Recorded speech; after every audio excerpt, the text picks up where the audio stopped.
We'll get it going here. All Okay. right.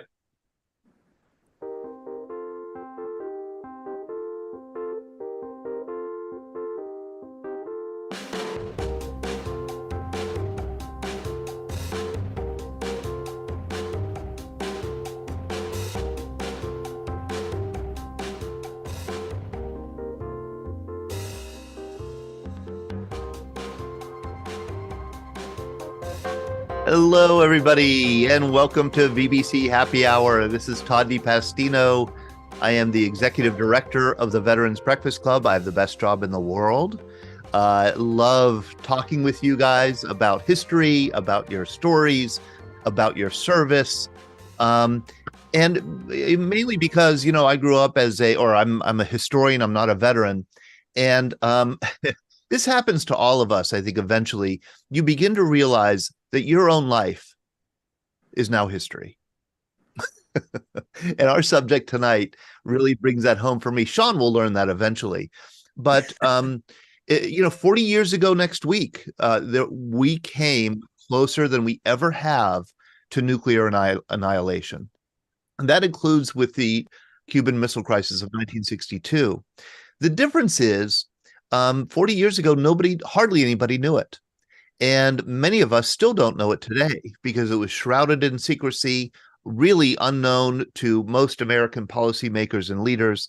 But tonight we have somebody who is there in the Air Force working intelligence in 1983 and who has subsequently written a book and working on a TV series about this crisis of 1983. And that's Brian Morra. Brian, thank you so much for joining us. Good evening, everyone. It's great to be with you. And you're joining us from where? I'm in McLean, Virginia.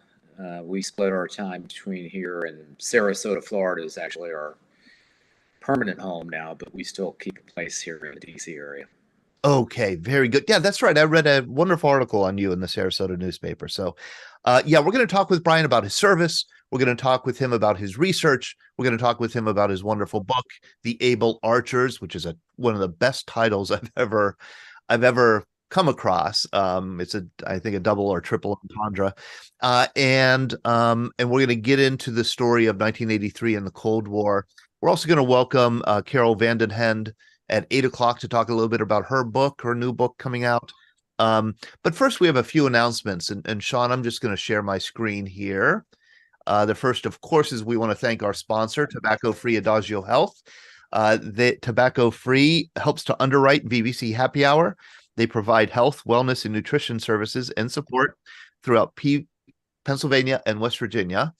I will say, can I say that? I might as well say this, huh? Sean and I were in a discussion about our big event that we have coming up that I'm going to talk about on November 8th. And what we would do if we had somebody offer, which kind of like we seemed like we had, cigars as a auction item. And we said, man, that would be tough to accept because of our work with Tobacco Free.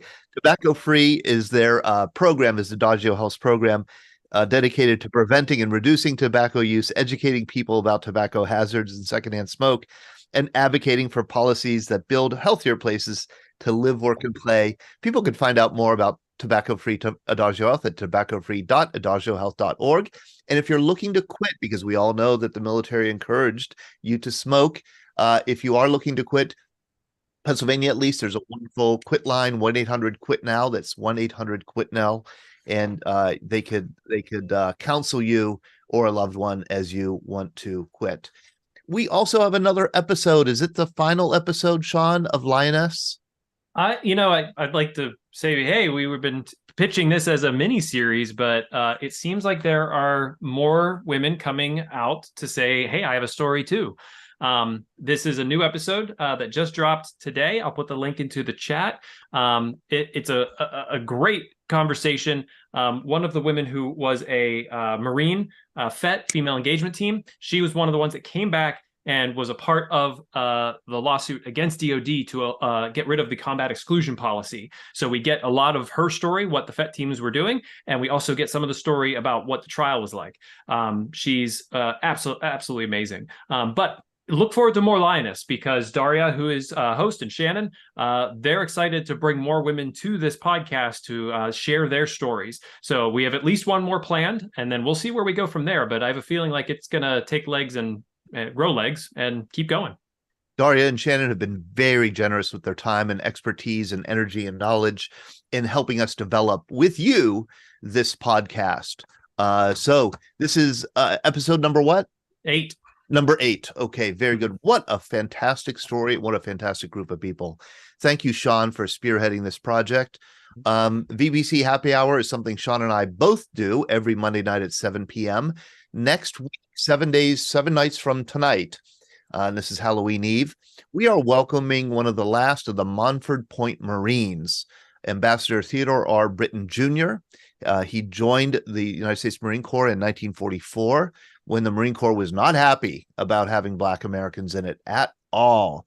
The Marine Corps was segregated until 1949, and the 20,000 Black Marines who joined during World War II did their training close to Camp Lejeune at a place called Montford Point. So those who trained at Montford Point before it was closed down, or integrated, I should say, in 1949, are known as Montford Point Marines. 98-year-old Theodore Britton is going to be joining us a week from tonight. He is absolutely remarkable. I called him to ask him if he could come on, and he said, let me check my schedule, and got out his phone and said, yeah, I'm free that night. So we look forward to, in other words, he is on the move even at 98. So please do join us. Here's another thing that we're having, as I mentioned before, our 15th birthday with the Veterans Breakfast Club is 15 years old this year. We started out in the fall of 2008 with 30 World War II veterans, and we've grown to include stories from all eras, ages, branches of service, and even beyond Western Pennsylvania, the Pittsburgh area where we started. We are having a birthday celebration on Wednesday, November 8th at the Rivers Casino here in Pittsburgh.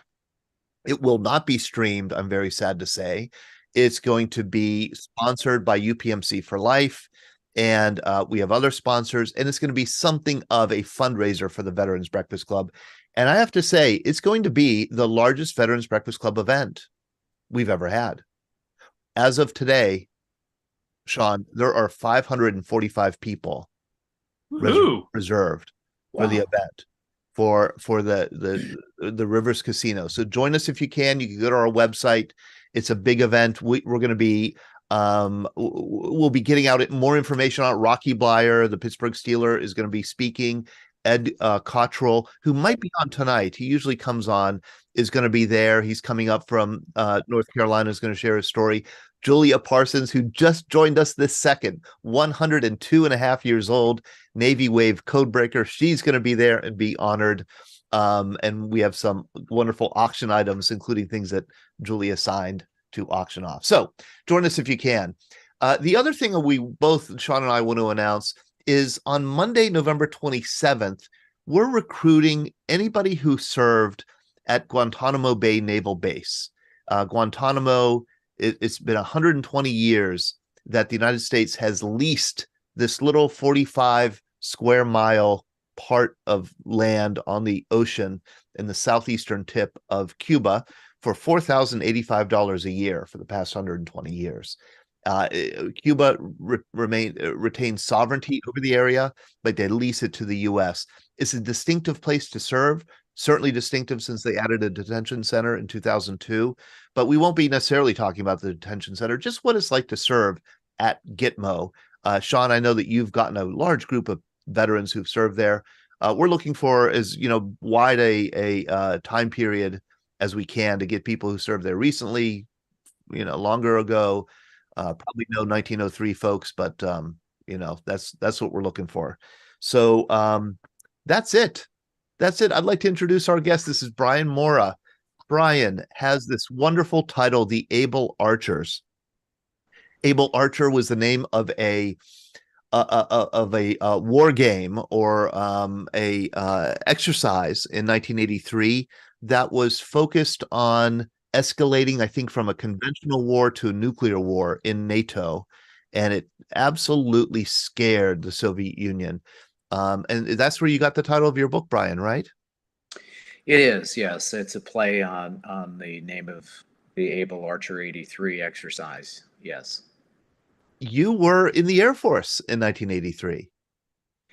And I was an Air Force intelligence officer. I was based in Japan, at U.S. Forces Japan, during the opening stage of the fall crisis of 1983.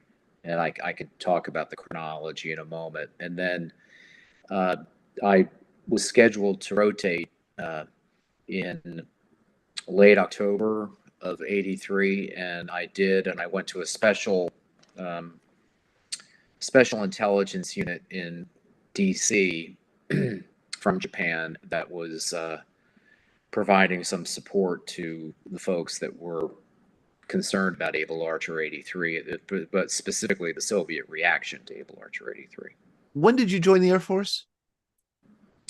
In early 1979, I graduated from college in late 1978, and I was a history major. So Todd, we have that in common. And these days, I would probably be called a Russian studies major because I took everything Russian oriented I could, including Russian language. So when I went into the Air Force, I was tagged as a Soviet area specialist, and that was the role I was in 1983. Specifically, the job I had at the beginning of the fall crisis when I was in Japan. I was chief of intelligence analysis for 5th Air Force Headquarters / U.S. Forces Japan, which are co-located. Some of you probably know that at Yokota Air Base in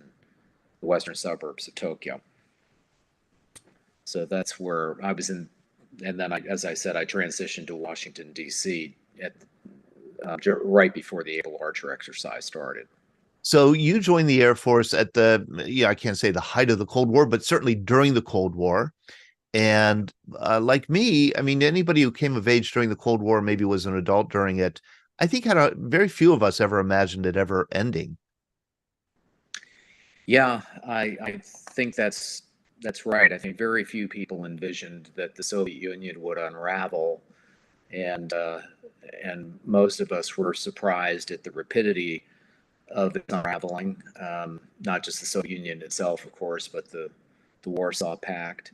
When I was in the Pentagon, I was on the air staff in the mid 1980s, and I was involved in some of the national intelligence estimates regarding the Soviet Union, and there was a school of thought, particularly at Defense Intelligence Agency, that some of the analysts there really believed the Soviet Union was deteriorating rapidly, that the war in Afghanistan had hurt them in ways that were not maybe as visible as they would later become, but there were a lot of indicators that the Soviet economy was beginning to really deteriorate, Yes. and that the political situation was deteriorating as well. Yes. And that gets us into, I think, the transition that you lived through in the late 70s, early 80s, from the Carter administration to the Reagan administration, from before the Soviet Union invaded Afghanistan to after. And can you tell us kind of how the Cold War climate changed beginning in the early 1980s? Yes, I think, Todd, I would start with it changing during the Carter administration, actually, in the, as you alluded to, in the 80s. And there were maybe two principal reasons for that.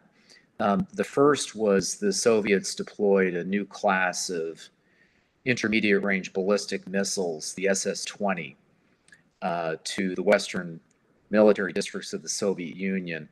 And they did that during the Carter administration, and it really drove a nail in the coffin of détente. Yes. The détente that had been, promulgated really under Nixon. Yes. And through Ford.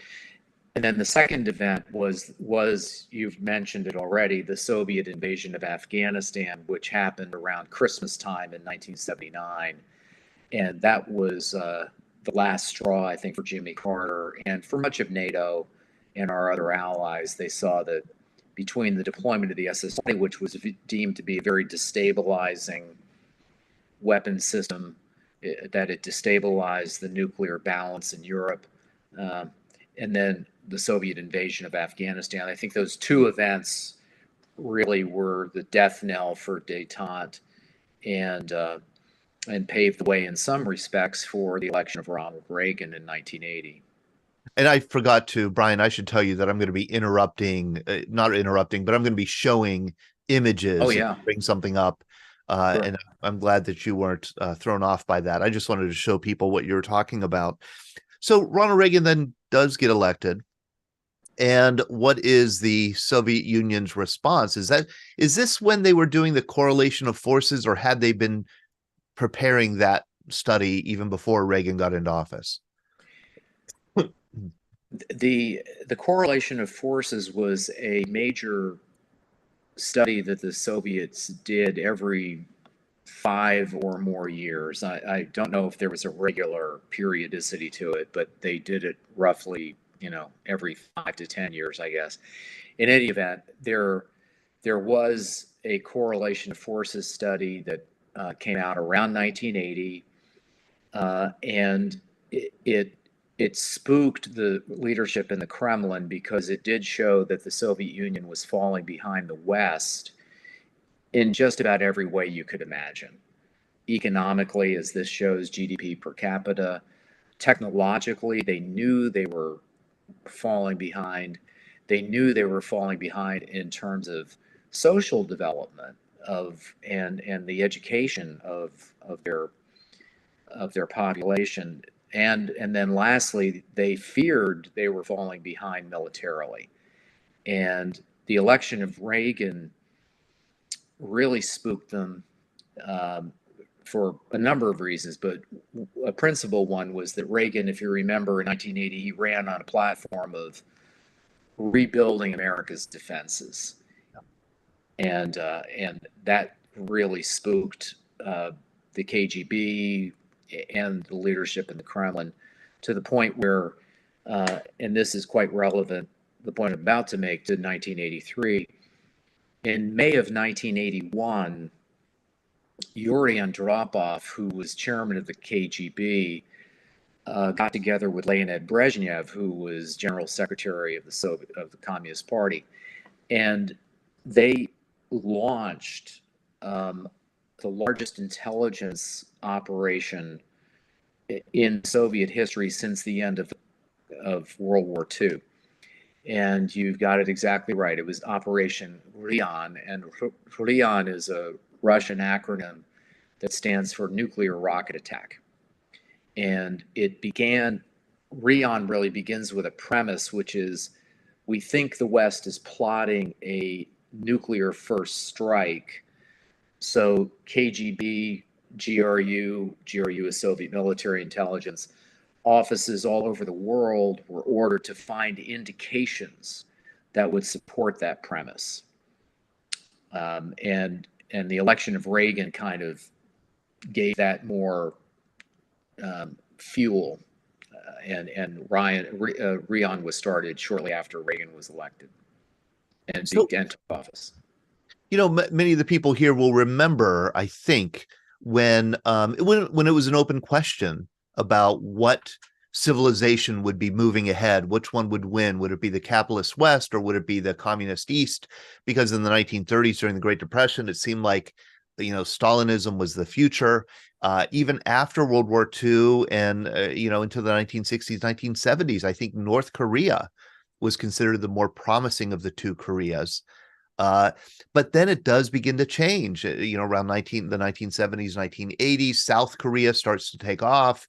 North Korea starts to wither, and the correlation of forces study, the Soviets start to get very spooked that their way of life and their military is going to go into decline. They begin Operation Rion, and Rion is they're, as you said, what they're looking for evidence of a U.S. first strike against the Soviet Union, and they find it everywhere they Yes. look.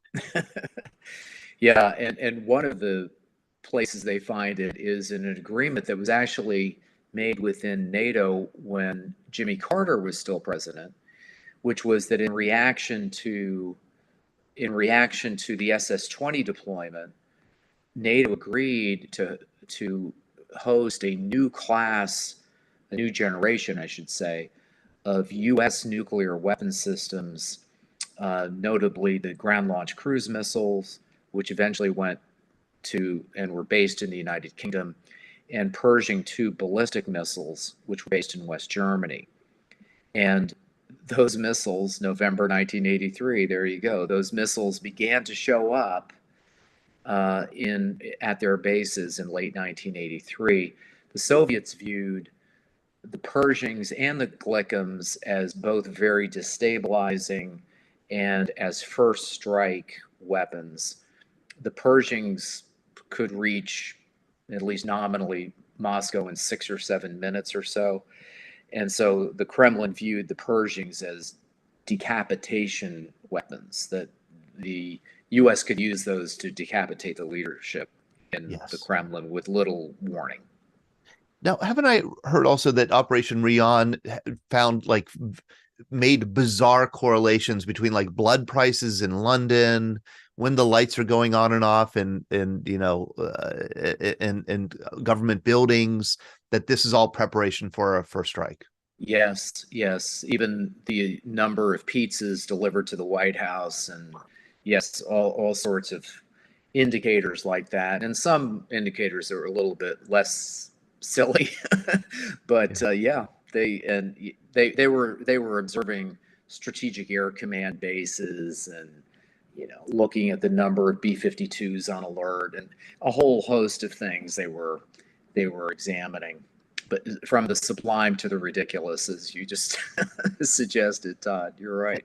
And they really took Ronald Reagan at his word. They did, and when we get to 1983, Rion has been going on for about 2 years now, and Ronald Reagan gave two speeches in March of 1983 that really caused the leadership in the Kremlin to panic. I think that's not too strong a word. And the first speech he gave later was became called his Evil Empire speech. And yes, it was on the 8th of March, 1983. That speech, the Kremlin found highly insulting, and the Russian psyche is very thin-skinned when it comes to barbs about them from the West, and this was viewed as an attack not just on the Soviet Union but on the Russian soul almost, and they were very, very well, they weren't happy with it. Let's put it that way. And then just a few weeks later, in the same month of March, President Reagan gave a nationally televised nighttime address, you all may remember, in which he revealed the existence of the Strategic Defense Initiative, which the press dubbed somewhat derisively Star Wars. And this caused another round of panic in the Kremlin. And Yuri Andropov by then had risen to be General Secretary of the Soviet Union. So Andropov, who had been longtime KGB chairman, is now the top guy, and Operation Rion is his baby. And they viewed the Strategic Defense Initiative through the lens of Operation Rion, that, oh my goodness, the Americans are going to build this defensive shield. They can hide behind that, and they can launch a first strike on us with impunity, and then our retaliatory strike won't do much damage to them. Right. And the summer of 1983, when official visitors came to the Kremlin and met with Andropov, including Averell Harriman, who the American who'd been ambassador to the Soviet Union years earlier, they got an earful. Visitors got an earful from Andropov that summer, in which he essentially called the two speeches that Reagan made tantamount to a declaration of war. So those were critical events that year.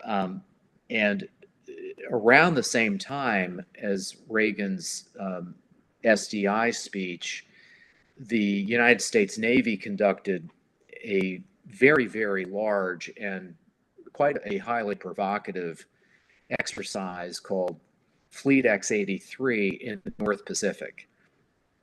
And this exercise included 3 carrier battle groups.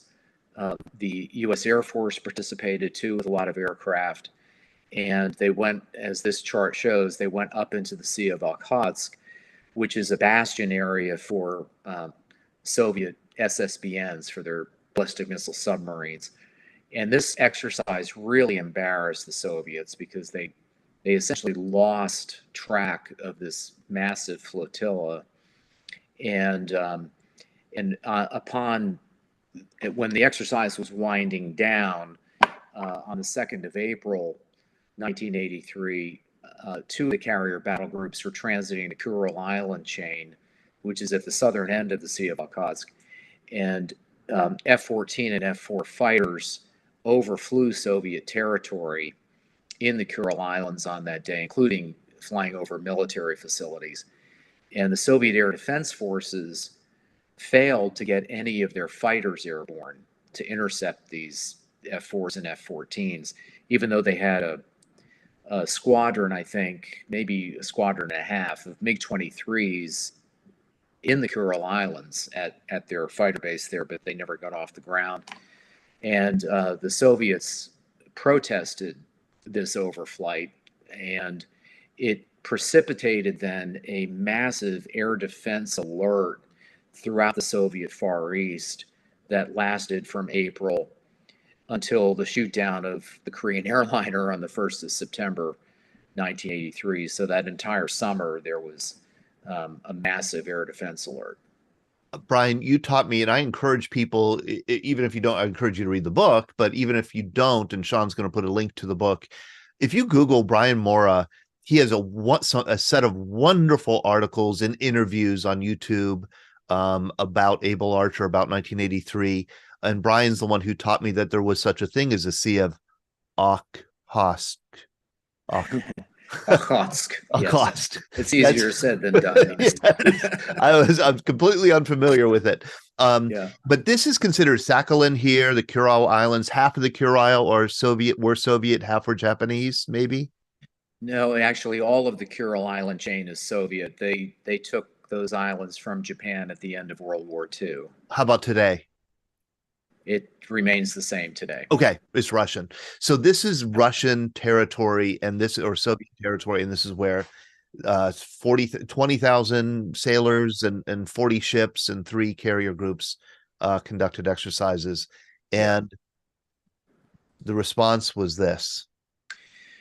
Yeah, so I was the head of intelligence analysis there in Japan at the time, and we were alarmed at the Soviet air defense alert because those of you who know your Cold War history, and many of you I'm sure do, know that during the Cold War, the Soviet Union shot down a lot of our reconnaissance planes, and the United States kept that secret until I think the mid-1990s.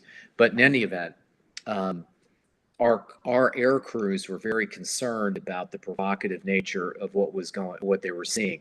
In fact, to correlate it to the present day, what we were seeing in the Far East in 1983 was very similar to what we're seeing today in the South China Sea, where if you've seen the news on this just a few days ago, for example, a People's Liberation Army Air Force fighter intercepted a B-52 flying over the South China Sea and came within 10 feet of it. And we've had increasingly provocative intercepts of our aircraft in the South China Sea the last few months. very similar to what was going on here in 1983.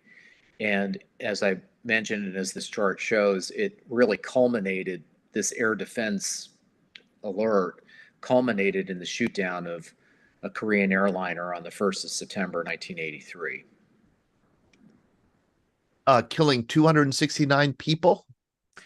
269 people, including 62 Americans and a U.S. congressman, were on board. And I was on duty that night, so I was the guy that did some of the initial reporting on it back to Washington. And we had sources where I was, Japanese intelligence sources, that were very well positioned to collect on what the Soviets were doing that night. So we had a reasonably good picture of what had happened. And what has not really been reported and publicly, now everybody knew the Korean airliner was shot down. It was publicized around the world.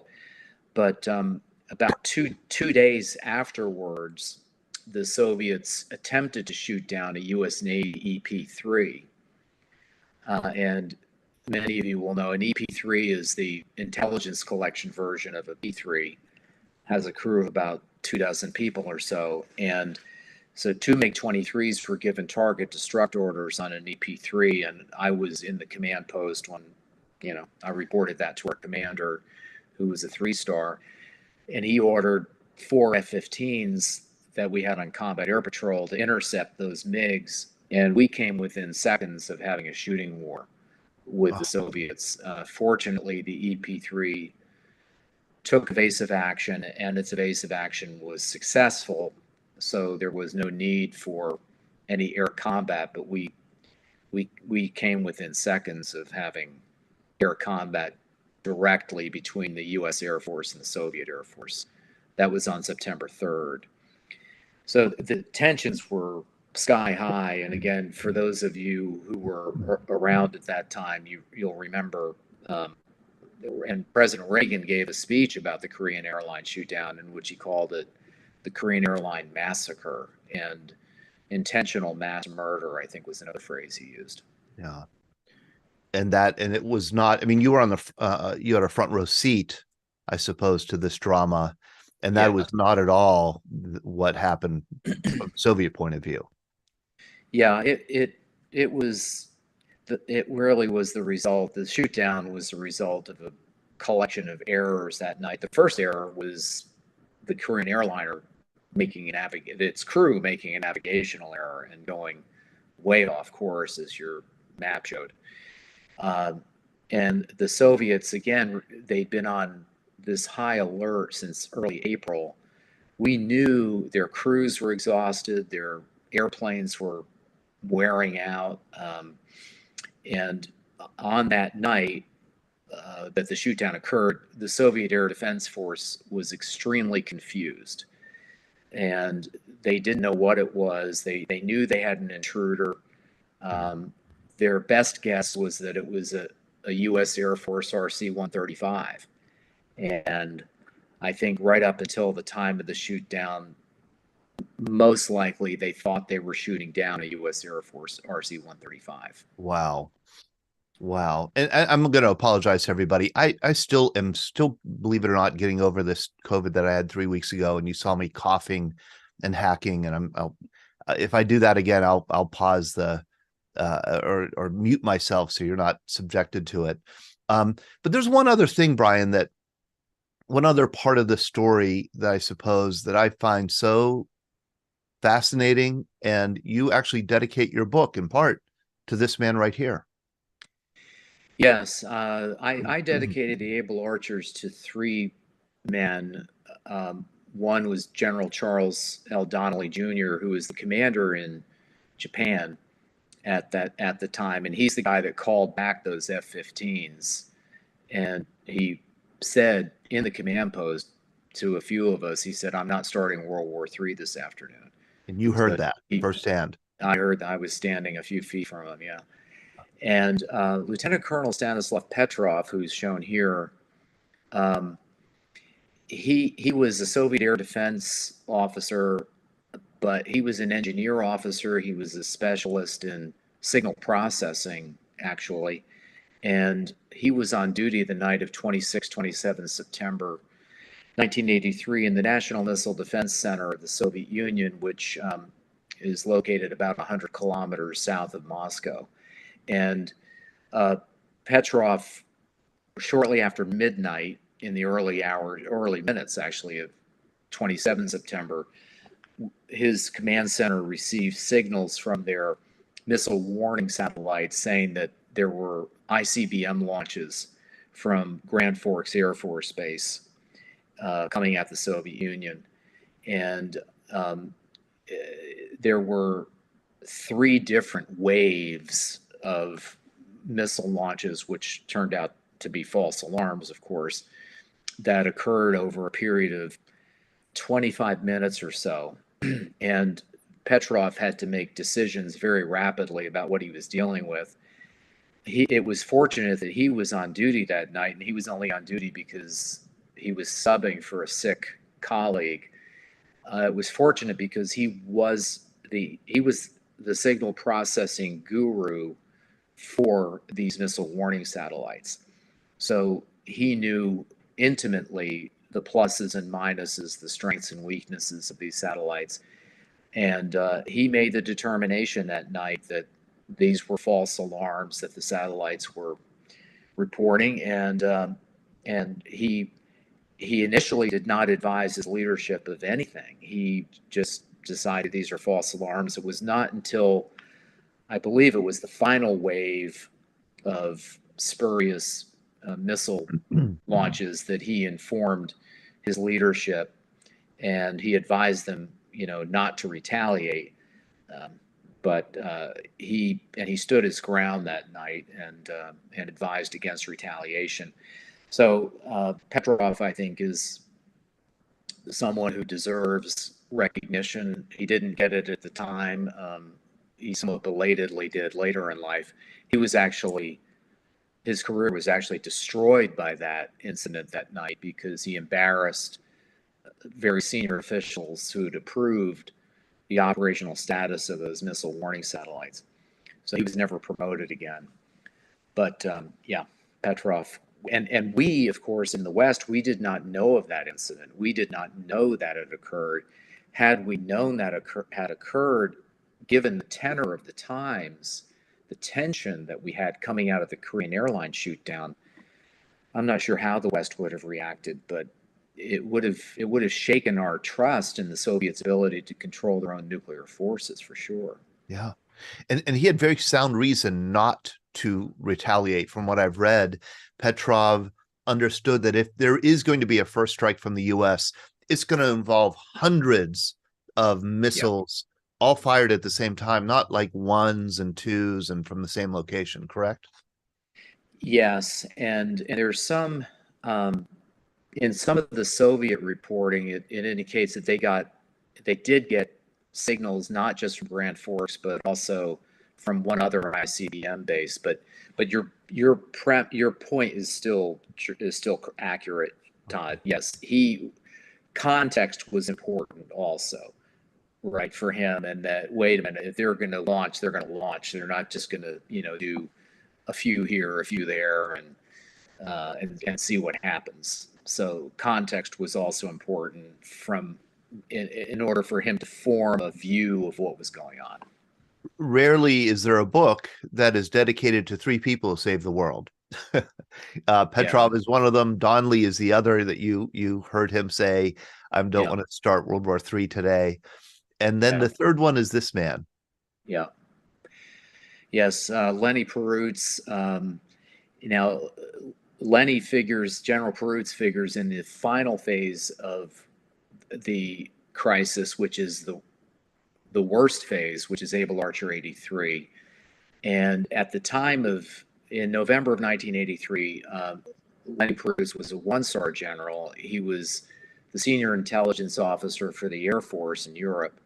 And he and we in Washington were observing these unprecedented Soviet responses to Able Archer 83.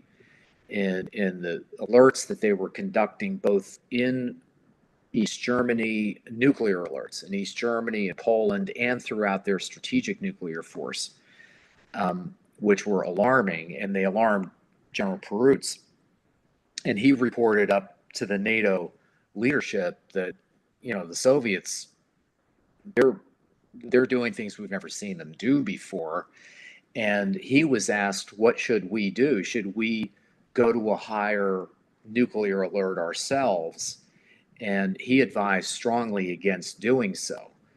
And he later said this was a gut feeling he had, but I knew General Perutz fairly well, and as I knew General Donnelly very well.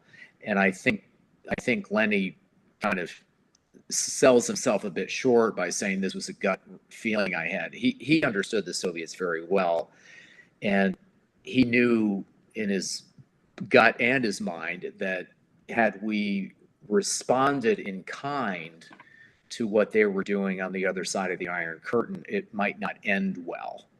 So Yeah.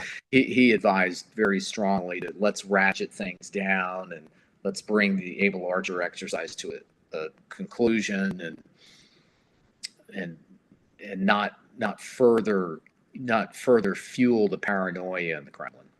Can you explain to our group here what Able Archer was? Sure. Able Archer 83 was an exercise that was held annually. Well, it wasn't. It was called 83 and 83, obviously, but it was part of Autumn Forge. It was many of you probably participated in Autumn Forge and Autumn Forge related exercises. Autumn Forge was kind of the umbrella term for a whole series of interconnected exercises that kicked off every fall in September and then culminated in November with a nuclear command post exercise. Man post And, exercise, right? and it was called Able Archer. Now that particular year, Able Archer had some features to it that were unusual, and there was a strategic air command B-52 exercise that ran simultaneously with Able Archer. It's not clear that it was part of Able Archer, but it was in Europe, and it was so. Those are the sorts of things that got the Soviets' hair on fire. That they saw, whoa, they haven't put B-52s in the air before. Why are they doing that? And the U.S. Navy was also doing some interesting things with at least one fleet ballistic missile submarine up near the Northern Fleet area. So anyway, but Able Archer 83 itself was, again, the culminating exercise of this interconnected series of exercises, and the scenario for the fall exercises for Autumn Forge began with conventional war, escalated through chemical war, and then the final phase was a limited nuclear war, which Able Archer was the command post exercise for. And the other context of this, or for this, of course, is something we've already talked about, which is that the Glickums and the Pershing IIs were being deployed at the same time. So Able Archer 83, the script for Able Archer 83 did include these new weapon systems coming into the theater. So all of that just heightened the Soviets' paranoia. And again, think of the context of Operation Rion, that they're going to hit us with a first strike, and it's going to be under the guise of an exercise. Yeah. So in this case, 1 + 1 = 20 for the Soviets, so I think in each case, and the reason I dedicated the book to those three men is that their personal judgment and courage of their convictions went a long way to quelling what could have been disasters. And you say command post exercise, and by that you mean, I think, that there weren't like boots on the ground attached to the exercise. It was largely an abstract or a virtual exercise, correct? It was, guys at the command post, and they were requesting nuclear weapons release at a climactic point and that kind of thing. There was a mobile command post that went out into the field, which the Soviets, they saw that, and that freaked them out. Right. Because that was not always a feature of Able Archer, apparently. And another thing that really worried the Soviets was that at the critical point of asking for weapons release, NATO changed the communication security codes that they were using in the exercise. And that, again, from the Soviet point of view, you only do that if you're actually going to go to war. That was their interpretation of what was going on. And we really didn't know what was going on here in the U.S. until some of us much, much, much later. I think the White House, caught on later in the year, early 1984. I think wasn't President Reagan briefed on how close we came? He was. He was briefed finally in late May or early June of 1984 by William Casey himself, who was director of Central Intelligence. And within CIA, actually within the intelligence community, once Able Archer 83 wound down, the Soviets actually didn't go completely off alert. Their nuclear alert extended into 1984, and it really only stopped when Yuri Andropov died. And Andropov died in early 1984. But to your point, the White House was given two different stories, essentially. And in the aftermath of Able Archer, CIA prepared a briefing that went to Reagan in which he was told in early 1984, the Soviets did some kind of quirky things during Able Archer, but it really wasn't that bad. It wasn't really that concerning.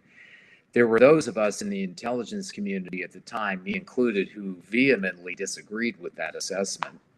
And there were people within CIA who vehemently disagreed with that assessment. But that's what went forward to Reagan initially. And one of the people that came to disagree with it was, again, Bill Casey, who was director of Central Intelligence. And Casey commissioned another report within CIA, which he then took to Reagan, again, in late May, early June. And he also briefed the entire National Security Council on this briefing, not just the president, in which his conclusion was, we dodged a bullet. They really thought we were going to attack them. They were ready to hit us.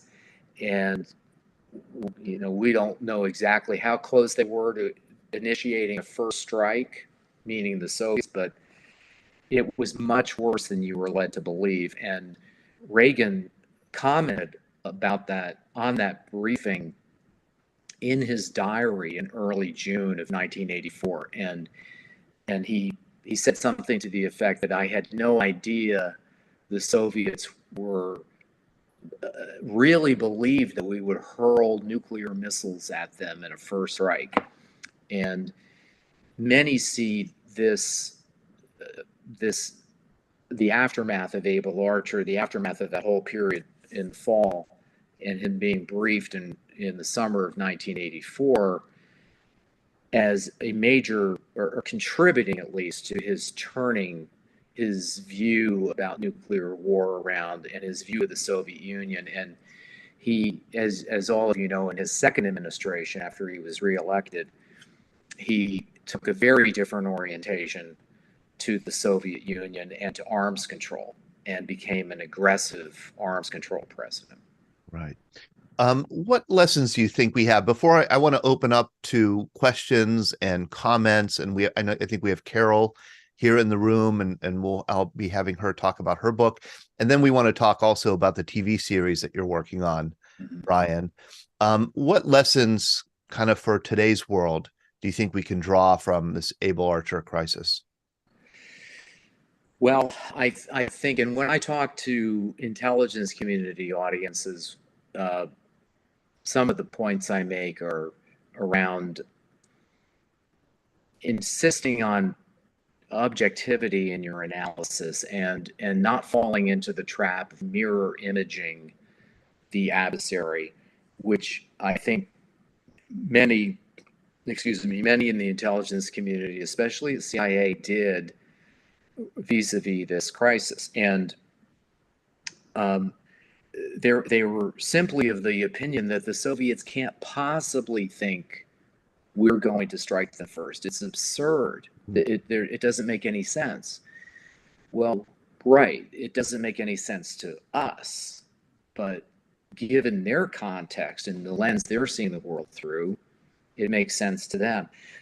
Similarly, the Soviets were mirror imaging us. They were thinking, well, what would we do? Well, we would initiate a first strike under the guise of an exercise. So that must be what they're up to. And so there was mirror imaging on both sides, and there was a lack of objective intelligence assessment on both sides. And something like Operation Leon really encouraged that in the Soviet Union. Why be objective? Because they're asking me to come forward with indications that the US is going to hit us first, so that's what I'm going to do. And I think, another lesson is communication. And many people ask, what's the difference between this crisis and the Cuban Missile Crisis? And there are many differences, but one key one is leadership communication was non-existent virtually in 1983. And those of you who know, about the Cuban Missile Crisis, there was a lot of communication, both official and back channel, between the White House and the Kremlin. That was not happening in 1983. And that lack of communication nearly led us into a catastrophe. And then I think another lesson is the value and the importance of individual leadership and sound judgment on the part of a few people.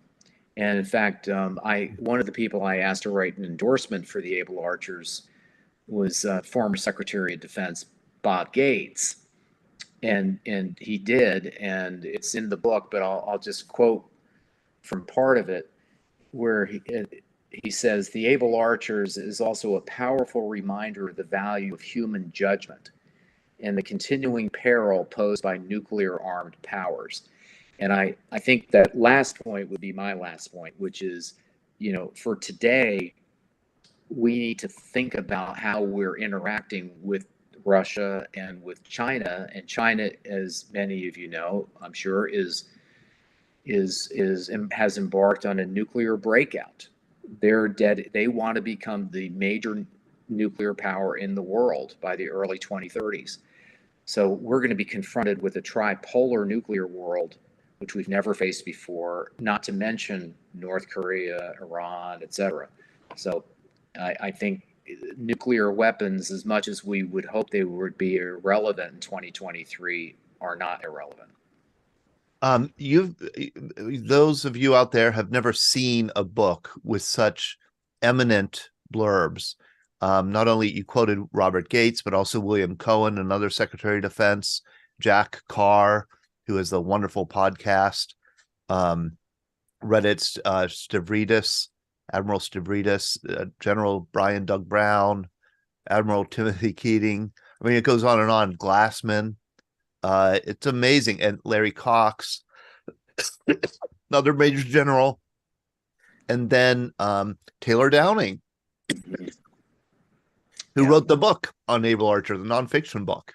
Yeah, a great book. I highly recommend it. Taylor Downing's book is excellent. And is that why you decided not to do another history book and do a historical fiction thriller instead? Yes, it's one of the reasons. And I also, another reason I wrote an historical novel is my personal involvement in the events. I could bring that kind of personal touch to the events that an historian wouldn't and probably shouldn't. But through a novelist's art, I could do that. And I wanted to personalize the story too. I wanted people to kind of feel what it was like to be inside these events and in the room and where these events are playing out. And I thought it would be a bit more entertaining for people too than a nonfiction treatment. But Taylor Downing's nonfiction treatment is quite good. Did you like writing fiction? I did. I didn't think I would, but I do. I did, and I do. And as you mentioned, I'm writing a series of books with the same two main characters.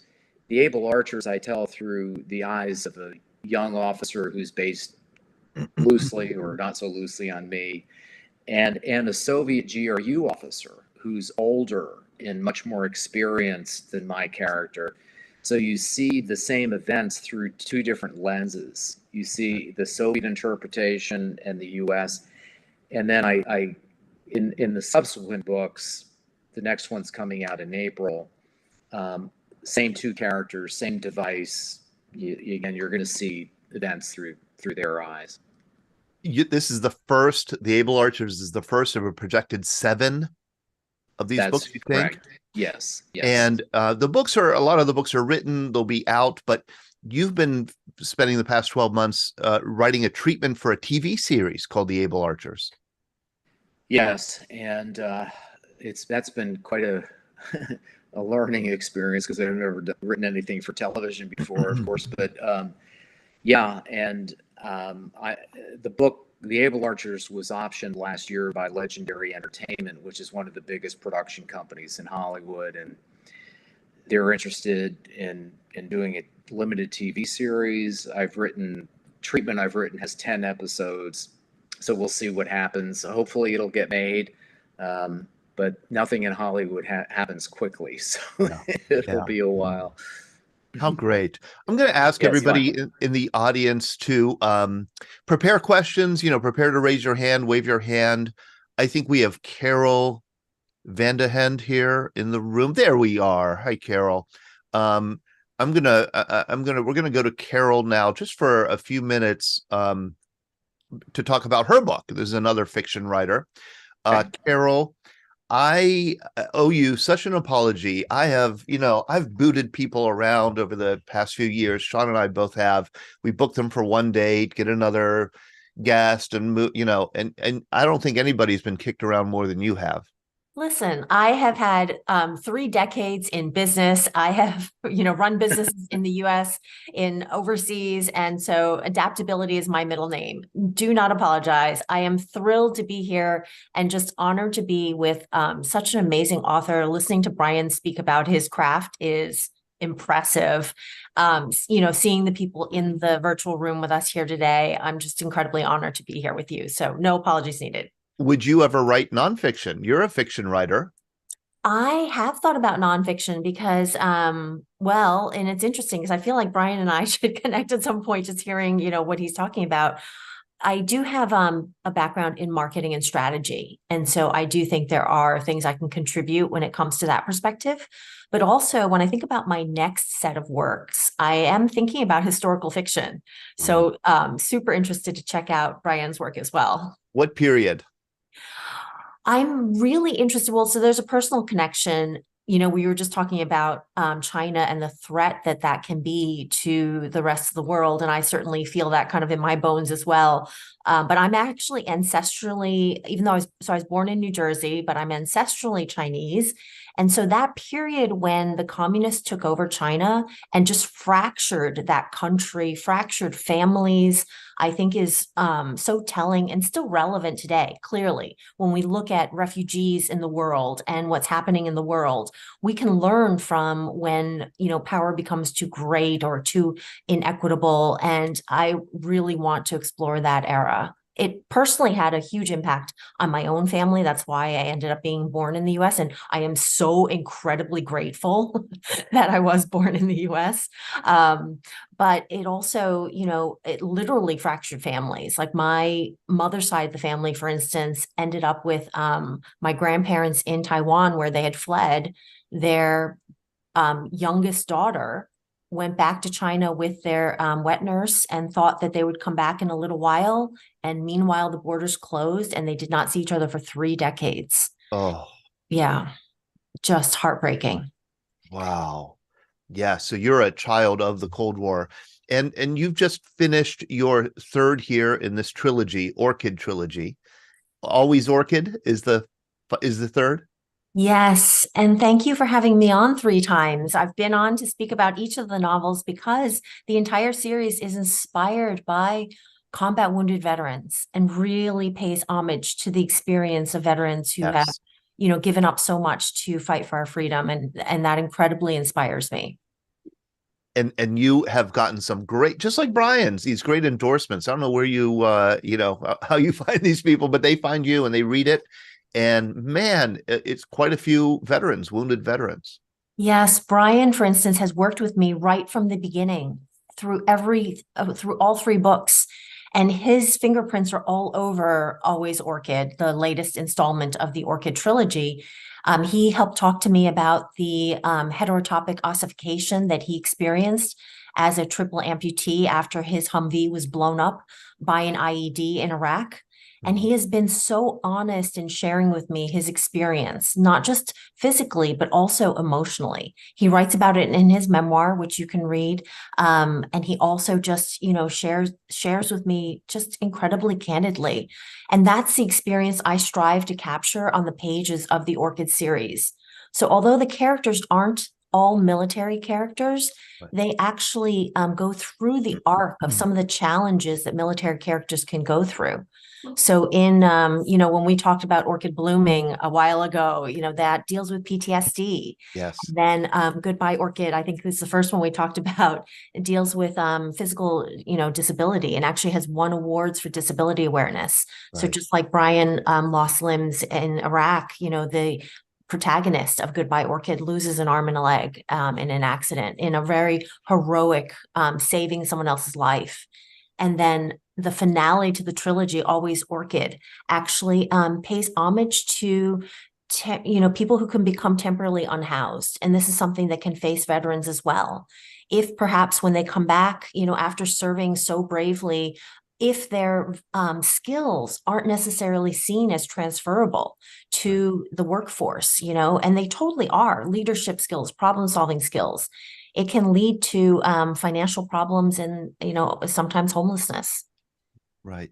And so, the whole story is, how do you find when you have two people going through trauma, how do they reconnect and find love and can move forward in a transformed future?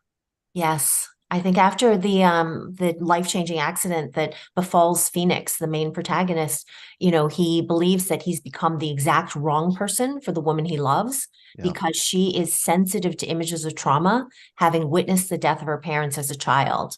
And so the two of them have to figure out, he believes that he might be a burden on her, and she has to figure out how she can prove him wrong. And then meanwhile, the gentleman that the protagonist saved from, jumping in front of a train, actually, he saved his life, but the head of the ad agency ends up on the train tracks himself. That homeless gentleman who is a veteran ends up on the pages of Always Orchid as well, to find his redemption and tell his story. How great. So I think Sean has put in the chat where people can get the book if they want to order it. A link to your website, Sean? To Carol's website? Yes. Yeah. Yeah. Carol's website is in the chat. carolvandenhende.com. Yeah, thanks for doing that. And then the other amazing veteran, Noah Galloway. I don't know if people know Noah Galloway, may have seen him competing in Dancing with the Stars. Also, love the series. He sent me an Independence Day gift on the 4th of July. He sent me the most beautiful quote for Always Orchid, talking about it representing the strength of the human spirit, which touched me greatly because veterans who have served are the strength of the human spirit. Thank you so much, Carol. So thank you so much for your patience with us and for coming and talking about your book. I love it. I love being part of Veterans Breakfast Club. So thanks for inviting me again. Very good. Stay in touch. Will do. Take care. Hey, I want to let people know we have our magazine coming out. It should hit mailboxes this week. Elvis is on the cover. And that's because we had somebody join us who served with Elvis and shared his remarkable stories. This is our quarterly VBC magazine, comes out, every quarter. We send it to about 8,500 households for free, and then distribute another 7,500 copies hand delivered. If you don't get this in the mails because we don't have your address, just let me know. You could email me, Todd, TODD, at veteransbreakfastclub.org, and we'll make sure that you get this issue in the mail. We also have a survey. We like to have a 2.5-minute survey after every show. What do you like about it? What do you not like? How can we improve? Really just a simple 3 questions. We will put the link here in the chat. And let's go to your questions for Brian. Thank you again, Carol. Let's see. Who do we have hands? I know that Greg Yost is going to has a question or comment. Okay, Andrew. Let's see. Harold Fost also raised his hand. So we'll put you in the queue, Harold. Oh, very good. Hey, Andrew. Good evening. Can you hear me? Yeah. Okay. This is I'm subscribed to Brian's newsletter, so that's how I found out about this Zoom chat tonight. So, Brian, congratulations again. I did read your book last year. I've also commented on your Facebook page a couple of times, so I'm definitely looking forward to the sequels. My question is, I was actually born barely a week after Colonel Petrov saved the world. So I mean, it's definitely the whole year of 1983 definitely hits home for me. I mean, because if the wrong decisions were made, I mean, none of us would be here, and I never would have. My mother never would have had me. But and then I was only a month old when Able Archer occurred, and then the day after premiered on November 20th of that year. And my question is, Mr. Morra, how do you think the role of the spy really influenced everything that occurred, especially late that year between KAL 007, and then Able Archer, obviously. I mean, because I've seen shows like Deutschland 83, where it presents it from the East German Stasi perspective, and plus you had real spies, double agents, especially like Oleg Gordievsky, Rainer Rupp, who actually worked in NATO headquarters and was giving information to the Stasi for years. So, but during that several month time period, especially, how serious do you think that double agents really helped in preventing the unthinkable from occurring? Just through their treason, I mean, for lack of a better word. But do you think they really assisted in the background? Since it was said before that there was no real formal communication going on between Washington and the Kremlin, but you had these double agents on both sides that were passing information back and forth saying, there's no plan for a surprise attack. It's just a drill. How serious do you think that they helped in saving the world, for lack of a better word? Thank you, Andrew. Yeah, very good question. You mentioned Oleg Gordievsky, and I'll maybe in the interest of time just comment on him and his role. Gordievsky, for those of you who don't know, at the time of the fall of 1983, Gordievsky was a senior KGB officer in the Soviet embassy in London. And he had been working off and on as an agent for British Secret Intelligence Service. Most people know it as MI6. And he was working for them again while he was living and working in London. So he did alert the MI6 guys to the degree of paranoia in the Soviet Union. He's the one who told British intelligence that Operation Rion existed. And he told them that they're seeing all of these indicators leading up to Able Archer 83, they being the Kremlin, as justification of Operation Rion. So the fruition of Rion, if you will. So Gordievsky told MI6 all of this, and MI6 told CIA, but MI6 refused to tell CIA who their agent was. And so CIA, I won't say completely discounted what they were told by MI6, but they didn't give it a lot of credence. And so, and General Perutz, for example, who was the senior Air Force intelligence officer in Europe, he was unaware of Gordievsky. He was unaware of the intelligence that CIA had about Gordievsky. And he went on the record, General Perutz did, when he retired from the Air Force in late 89, early 1990, he wrote a highly classified end of tour report in which he talked about Gordievsky, and that had he known in 83 what Gordievsky was saying, he could have made much better informed decisions about what to do in light of the Soviet activities. So Gordievsky definitely played a role, and his intelligence was accurate about the Soviets, but it wasn't necessarily passed along. Greg Yost. Wow, great program. Thank you so much. I really appreciate this. I know a decent amount about this era, and I appreciate at the beginning you started with the strategic background, that this was not just an isolated incident that cropped up in the fall of 1983, but there were serious tones of war going on for quite a while. I would mention to the audience that the Soviet Union sort of peaked in the early 1970s. Sometimes the era from 65 to 75 is called the Soviet Golden Era. And in terms of number of elevators that worked and people who had cars that worked and things like that. But then they went into decline, and their economy went into decline, society went into decline, political. There was a real fear in the West, not only in the US, that the Soviets were going to use their one remaining first world asset, their military, to sort of try to reclaim, whether operating in terms of just attacking Europe or sort of forcing favorable economic terms on Western Europe. And when you think about it, Reagan was sort of the third major election in the West that sort of led to the end of the détente era of the 70s. One was Helmut Schmidt in Germany, who certainly was what we would call a hawk. He took over for Willy Brandt. Margaret Thatcher in Britain, he sort of wanted to make Britain great again to a certain extent. And then Reagan came along. And even Reagan was sort of not unique in a certain sense. Jimmy Carter, as you mentioned there, the later half of his administration really started to sour on some sort of peaceful coexistence with the Soviet Union. I think that if Carter had been elected in 80, that the defense policies in the early 1980s would have been very similar to the Reagan, with several important exceptions. One is that Carter could not have been reelected in 84 in the long term.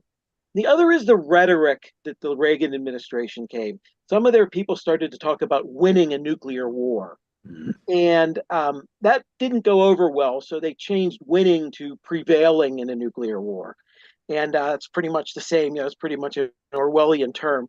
And Reagan participated in I'll put in the chat here. He participated in some war games, Operation Ivy League 82. I'll try to get that into the chat. That really showed the top level of the U.S. government was taking seriously the possibility of fighting some sort of nuclear war. So I just wanted to add that in there. And then when Able Archer comes along in late 83, it's sort of just a continuation, at least from the Soviet perception, of what they had been seeing the U.S. doing for several years up to that point. So, yeah. Thank you, Greg. I agree. Hey, Bob. Yes, sir. How are you? I'm great. Great.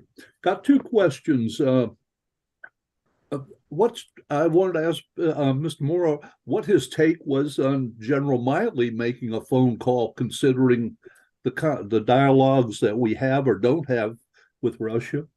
And the other one is, it's a follow-up, who is in dialogue now with Russia, considering Putin's saber rattling? Yeah, well, as General Milley made that very controversial call to his counterpart in China around after the U.S. election, in 2020. I understand why it's controversial. I do think he did it with good intention, and I think he did it for the reasons that you've I think kind of alluded to, that he was hoping to quell any Chinese adventurism. He was during this period of some degree of uncertainty in the U.S. So that's why Milley did it. I'm not sure it's a great precedent, but he felt he needed to communicate, and he did communicate. And I think what he communicated was the right thing to communicate. On the second part of your question with regard to Russia, most of the institutions that we had during the Cold War for facilitating communication with the Russians have atrophied, and the Russians do have an interest cell at NATO. I've talked to some people who work at NATO about the health of that, and they have indicated to me that it's there, but it's not used very much. So, and there's not a great deal of dialogue, or any dialogue, I guess, between the White House and the Kremlin at this point. And I don't think there's any meaningful dialogue between the Russian Foreign Ministry and the State Department, at least not at the very senior levels. There are still some institutional communication channels, but they're relatively few now, and they're fewer than they used to be, and they're weak. When I've talked to people in the U.S. government today about the degree to which we are communicating with the Russians, I get usually a very kind of, people shake their heads and say we're not talking to them much. So I think that can create the conditions for miscalculation and confusion. And of course, I mentioned the Chinese being very provocative in the South China Sea against U.S. and allied aircraft. The Russians are doing the same thing in the Black Sea. They've nearly caused a couple of air-to-air collisions in the Black Sea with their provocative fighter intercepts. So I'm not real sanguine about the level of communication between the U.S. and Russia. Yeah, Chris Peril. Good evening, everybody. Chris Peril, United States Navy Reserve, retired. I just want to give a little context on something here. If you notice in the early map we saw of the Soviet Union, I noticed at least maybe 5 carrier battle groups sort of surrounding the Soviet Union. And it brought to mind this fact. The Soviet Union has always considered the aircraft carrier as a first strike capable platform. And the reason for that is we did not have SBNs. We did not have strategic ballistic missile submarines until the George Washington in December of 1959. But prior to that, the naval leg of the triad was the aircraft carrier. In 1952, the A-3 Sky Warrior was a delivery system for nuclear bombs, followed by, in 1961, the A-5 Vigilante, and finally replaced by 1979 by the F-111 Strike Fighter, which was really a bomber. So with 3 aircraft carriers entering the Sea of Okhotsk in 1983 and being right in their backyard like that, it wasn't like I have a bunch of aircraft near me. I have some strategic bombers right on my doorstep. So that had to be very, very jarring. And this continued until the Cold War, this capability. And I just wanted to ask Brian, the rise of the Nimitz class aircraft carrier and the their inability to field a similar weapon and that incursion, do you think that's what they were thinking about the nuclear capability and offensive strategy of the aircraft carrier, which is not very well known? Yes, I think they were definitely thinking and interpreting it that way. And in 1982, there had been a similar Fleet X by the Atlantic Fleet up in the Soviet Northern Fleet area. So they saw this as kind of a 1-2 punch. 1982 we get the Atlantic Fleet, 1983 we get the Pacific Fleet right in our backyard, right in the area where our SSBNs hide, or at least some of them hide. Yes, and they feared the carriers. There's no question about it, as first strike offensive weapons. Yeah, you got it right. Hey, Michael. Yes, can you hear me all right? Yeah, how are you? I'm doing just fine. During the Reagan administration, there was a parody that Ronald Reagan did of a first strike order. I recall it as being, oh, that's cute. The guy really knows how to make a comedy thing. But apparently, the Russians did not think so. How did this play into all these other actions? Well, you're right about that, Michael. He said on a hot mic, the bombing of Russia will commence in 5 minutes, or right. I think that's what he said. Again, they interpreted it as the of a piece with his other comments. This is him being provocative, and it shows his true intention. Shows his true intention. So they viewed it very negatively. Yeah. And I think that came later, maybe like 84, 85, 86. I think it was 84. Okay. It was not later than that. Okay. He really changed his tone. I don't remember exactly when that happened, but it would not have been later than 84. Okay. Yeah. Larry, how are you? I'm good. I have a question. As far back as Vietnam, there were talks about tactical nuclear weapons being used. I know Operation Vulcan during the Battle of Dien Bien Phu, and then at Khe Sanh, and then towards the end of the war, there were at least 3 different discussions of tactical nuclear weapons being used. Right. There's also been that term bantied about even today. And I have a real hard time understanding what exactly they mean by a tactical nuclear weapon. It seems to me that if you're going to fire off a nuclear weapon near your own troops, they're going to be affected by it as well as the enemy. So I wonder if you could just kind of comment on what the term actually means, and is it possible to use a nuclear weapon in a tactical sense? And I'm just going to interrupt and just say, I think I have pictures of Davy Crockett. Yeah. Is that what it's called? That's Davy Crockett. Yeah. Tactical nuclear weapon.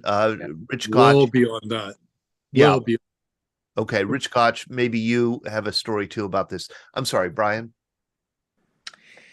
Right. Well, yeah. Tactical nuclear weapons are low yield or lower yield, smaller warheads.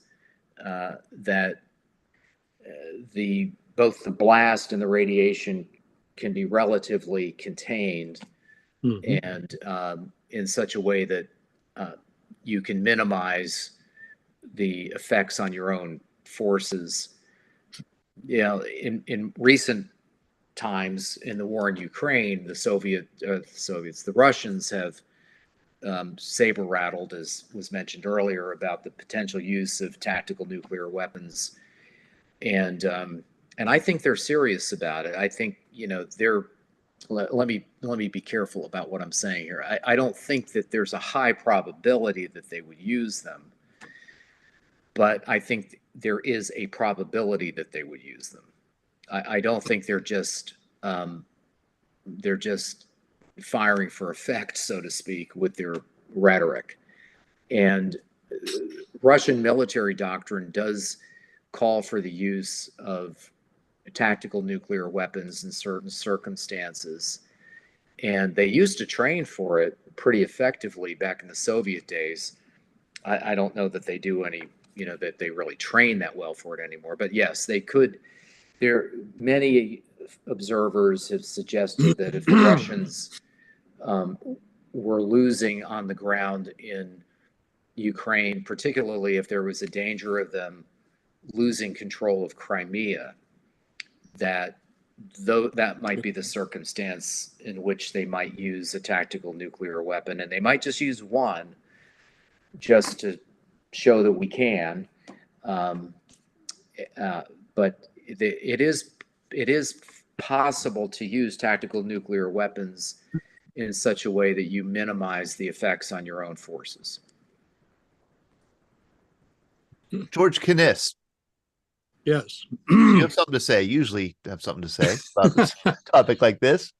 Well, being ex-Air Force guy who served in the Cold War during the Cuban Missile Crisis before I went to Vietnam, and I was startled by seeing the actual weapons being extracted from revetments to be put into 100 B-52s. The reality of the nuclear war is still with me and still, I think, in the world. And I think Brian has proved that with the 1983 event, in that whole 21 years after the Cuban Missile Crisis, that the world is doing this again. And I think here we are 30 years after 83, and we're doing it again. I think we're headed with dispatch. And I just wanted to get a reflection from him, because I see one of the parallels with the the Cuban Missile Crisis and the 83 Able Archer, in that it wasn't particularly strong leadership that headed it off, but it was individuals on both sides that, by dumb luck in some cases, headed off a catastrophe. I think Brian agrees with that. Yeah. And I think that is going to run out. My point of view is it's going to run out. A nuclear weapon will be ignited sometime in the near future. I think the new generation of field leadership, and I think the accommodation to think that nuclear weapons are still usable, and I think with the limited tactical ones, they're making them even more usable. Mm-hmm. And the leadership is failing. So I just wanted to get a reflection from Brian on that. Well, I'm worried as well, and I think in two ways. One, the tactical situation in Ukraine, the Russians, and many of you may know this, maybe all of you know this, but the Russians today have overwhelming superiority in Europe in tactical nuclear weapons. And they don't think that there's a credible threat from NATO of the use of tactical nuclear weapons if they use them first. They think it's a very low probability event that NATO would respond in kind. And they know the United States is not going to use its strategic nuclear weapons if they use a tactical nuke. So that's very worrisome. I think in a strategic sense, I alluded earlier to this massive breakout that China's undertaken, nuclear breakout, where they've completely changed their nuclear doctrine from one of sufficiency and having a couple hundred nuclear warheads to we're going to be the preeminent nuclear power in the world in 10 years. And they're well on their way to achieving that. They're investing heavily in it. So we're going to be in a tripolar world, because Russia today has the most modern and largest nuclear force in the world. That's Russia, not us. China seeks to surpass Russia. And then the added ingredients, as I mentioned earlier, you've got rogue nations like North Korea, you've got Pakistan and India with nukes. I think it's likely we're going to have a nuclear armed Iran. The potential, it's very difficult. It was very difficult for us to keep a bipolar world stable. And a tripolar world, you know, if you talk to physicists, they talk about the three-body problem as being inherently unstable, and some have compared the tripolar nuclear world to that physics problem, inherently unstable. So how do we manage a tripolar world and a world in which there are all these other players that, you know, like North Korea, that don't seem to respond to normal constraints? So, and Iran, look what Iran's doing right now in the Middle East. So I think it's worrisome, more so for the longer term, but I think in the shorter term, it's worrisome about Ukraine, especially if the Russians feel like they're losing. I think that it's not beyond the realm of possibility for them to use a tactical nuke. Thank you, Brian. Hey, I'm looking at the clock. I know that we're going to end the program. I don't want to end without acknowledging that yesterday was the Marine Corps Marathon. Brad Washabaugh, you ran it. Let's see, Brad, I think we have to unmute you, huh?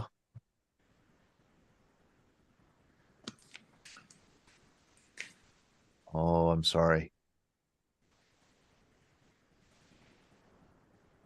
There he is.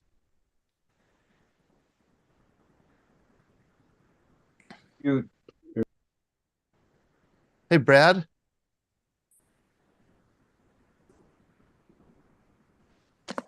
Okay. I assume that Brad was like the oldest person running the Marine Corps Marathon. Maybe I'm wrong. Hold it. You did not unmute. I'm trying to unmute. Okay. Okay, there we go. Congratulations. No, yeah, thank you. It was a great marathon. You know, I ran really to honor Captain Mike Haskell, who was killed in Beirut about 40 years ago. This is a section, that picture of the marathon is called the Blue Mile. They have pictures of the fallen, and that's Mike Haskell's brother holding the flag. Gold Star families are out there holding flags. He's with us tonight here. Nobody really talks during the run at that point. It's a very somber moment, very good period to reflect upon about mile 12. You have over 13 miles to go. It gives you something to think about as far as gratitude to those who gave their life. And you had a special honor in starting? Were you a starter of the marathon? I'm a Beirut veteran myself, so I was able to start the 50K race. And I got to talk to the Commandant of the Marine Corps very, very closely. And unfortunately, I've learned today that he's been hospitalized and is undergoing some treatment. It was rumored he had a heart attack. That has not been confirmed, but that's what I heard. And General Smith, Eric Smith, is a great leader. And his wife ran the 50K yesterday, the 31-mile race. And the conditions yesterday was very hot and humid.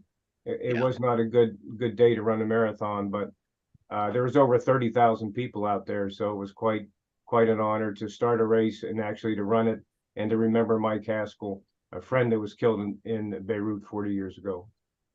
And Jeff Haskell is with us tonight. Yeah, Jeff Haskell was with us tonight. I don't know if he's still out there, but he and his wife stood out there for 4.5, 5 hours cheering the other runners on. He is still here. And once again, I don't think I can thank Brad enough for honoring Mike. It was my pleasure to get up at 3 o'clock in the morning and stand in the dark. Brad wasn't the oldest runner and not the slowest by far. It's funny, Brad and I have spoken a couple times and emailed, but we met during the marathon. So that was pretty cool. That's very cool. Just so happy and to get out there and support all the runners, and especially all the wear blue, excuse me, all the wear blue people. How wonderful. Thank you, Brad. Thank you, Jeff. Thank you for the update. Harold Faust, do you have a question you want to close us out with here? First of all, can you hear me okay? Yep, sounds Okay. good. Well, I had a question for Brian, but Sure.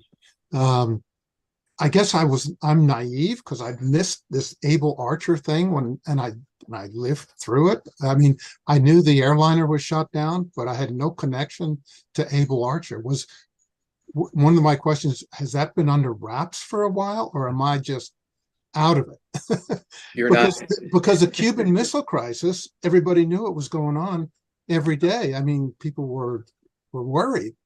But Brian, we buried the lead here. We buried the lead. This was kind of the lead of the program. Is You're that right. It's something that nobody ever heard of. Right. Well, no, Harold, you're in fine company. Okay. And yeah, you're right. Most people knew of the Korean Airlines shoot down, but they didn't know the context. They didn't know what followed it. Of course, we didn't know about the Colonel Petrov incident until well after the fall of the Soviet Union, because the Soviets kept it in a special access program. Now, as far as the Soviet nuclear war scare around Able Archer 83, that was unknown because the U.S. government has kept it very highly classified, and the Soviets have not talked about it. They've kept it very classified too. And it was only until around 2015 that an organization here in Washington at George Washington University got a lot of the key documents FOIA'd and in redacted form. But that kind of opened the floodgates when they got some of the key documents declassified. And that's what enabled me to write about it and others to write nonfiction books about the events. But there's still a lot of sensitivity. I mentioned General Perutz a couple of times.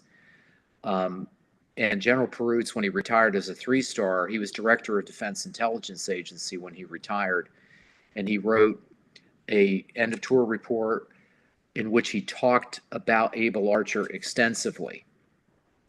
And that end of tour report was highly classified and was finally released in February of 2022 by the State Department. The CIA took exception to state releasing it, and CIA sued in federal court for it to be reclassified. And they won. And CIA won, and it was reclassified last October. So there's still, I only mention that war story to reflect on the fact that there's still a great deal of sensitivity about the events of 1983 to this day. It's remarkable. And I've spoken at CIA. I've talked to, and there's a lot of sensitivity at CIA about the 83 incident.